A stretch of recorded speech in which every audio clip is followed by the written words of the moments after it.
Good afternoon. We are interrupting programming with breaking news that's coming out of Ukraine, where Europe's largest nuclear power plant is on fire and under some form of shelling attack by Russian troops.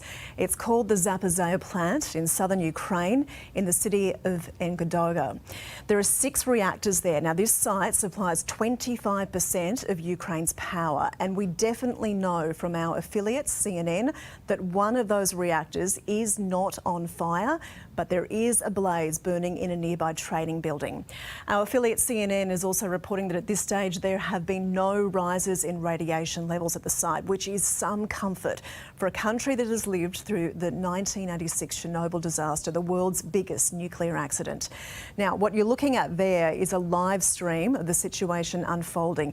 It is concerning authorities. Ukrainian men are on the ground there doing everything they can to stop that attack, and they're not sure what the Russian troops are pushing towards, whether they are simply firing on the building there or they are trying to take control of it. And the issue here is that a number of factors are concerning commentators this afternoon as we go to air. It's the ad hoc nature of this Russian attack, and it's also that any number of factors could cause a nuclear leak at the site. It's not just the fire and the gunpowder and the shelling as such. The power plant cannot be turned off. Power and plumbing can't be cut because if the cooling system to that plant is tampered with, it could unleash a potential meltdown. We're going to take you live to our reporter standing by in Canberra with the latest developments. Of course, things have been moving very quickly. Jonathan Kersley is there for us. Jono, what are you hearing? Is the government being briefed on this situation? From what we're hearing from CNN, Joe Biden, the US president, has spoken with the Ukrainian president. Where are Australian authorities in that conversation? The Australian government is obviously monitoring the situation that is unfolding at this nuclear power plant, which is around about 250 kilometres to the northwest of the port city of Mariupol in Ukraine. Foreign Minister Maurice Payne was asked about this during an interview with the ABC that is going to air in just a few hours' time. She says, "It seems to me that that would absolutely reinforce the complete breach of any aspects and all aspects of international law and to reinforce the unlawful behaviour President Putin is engaged in." She goes on to say the world condemned that behaviour and Australia strongly does too. The Australian government will be keeping a very close eye on the international reports that are coming in. There is some suggestion, though, inside government sources that because this is a relatively modern nuclear power plant, it is difficult to blow up in the sense that we saw Chernobyl happen, almost 40 years ago now. So the Australian government keeping a close eye on the situation. The other thing that I have been told a short time ago is that some of the images we are seeing with this being illuminated, some of those flashes across the screen could actually be flares rather than artillery.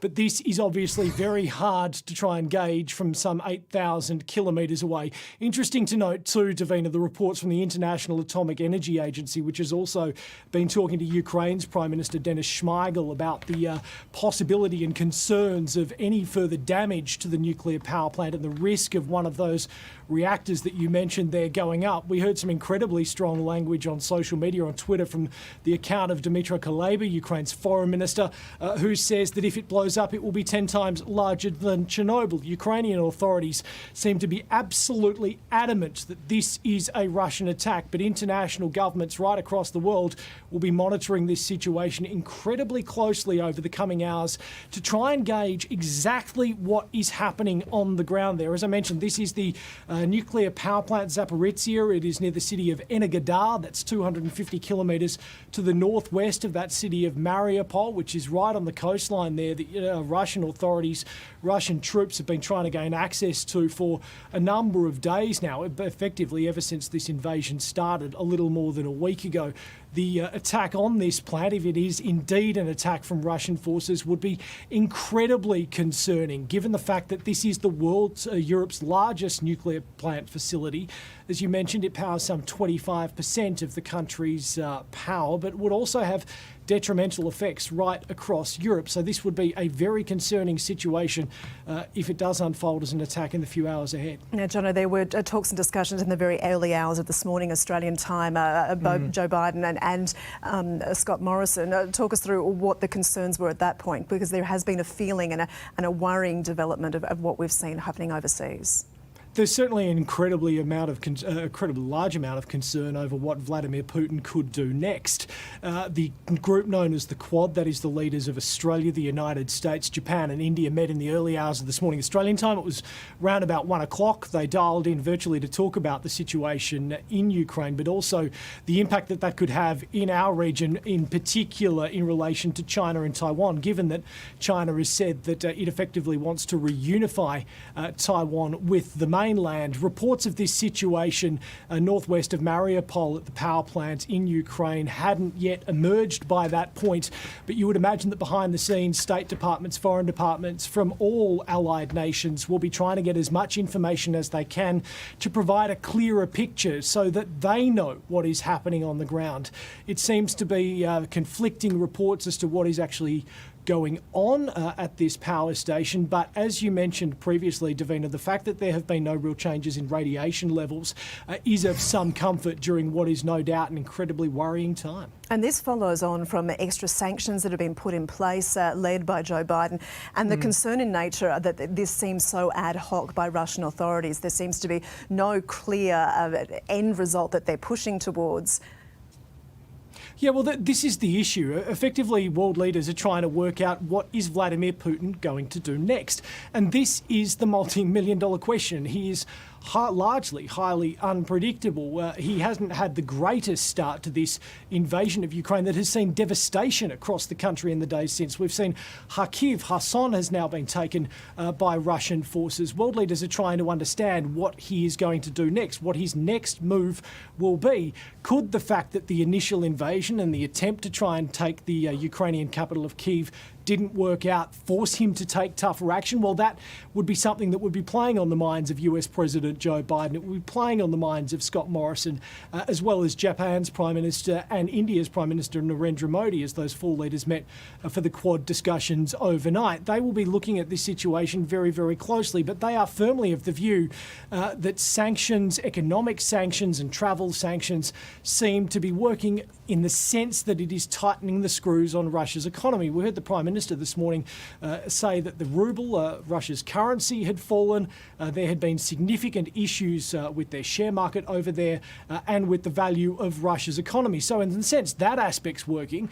But there's no stopping what appears to be Vladimir Putin's assault on Ukraine. He is not giving up on this, and he is not giving up easily. There's been peace talks overnight on the border between Ukraine and Russian officials. Again, that largely appears to have gone to a deadlock. There seems to be no real progress on that front as to a ceasefire or any real chance of a ceasefire, with Russia saying that they want to leave the door open to this. But you'd have to be questioning what is Russia doing by involving themselves in these talks without seemingly want to get into an end of the conflict in Ukraine. The assaults seem to be continuing, with the Russian troops seizing that city of Kherson in the south of Ukraine late yesterday. So obviously it is an incredibly concerning time that world leaders really have to grapple with the situation. What is going to stop Vladimir Putin? And the answer right now, militarily, seems to be nothing. It's worrying. OK, Jonathan Kersley, we'll leave it there. Thank you. Well, CNN's Anderson Cooper spoke with a national security analyst just a short time ago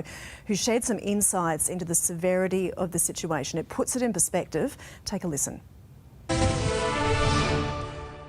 Good evening again. As if the worst combat this continent has seen since the Second World War were not enough, Ukraine and the rest of Europe is now facing this. Russian shelling followed by a fire still burning at the country's largest nuclear power plant. In fact, Europe's largest nuclear power plant.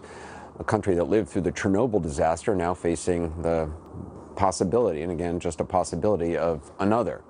According to the local mayor, firefighters have been unable to get to the scene because of the combat. CNN's Caitlin Collins tells us that the White House is monitoring the situation and that President Biden just spoke by phone with Ukraine's President Zelensky.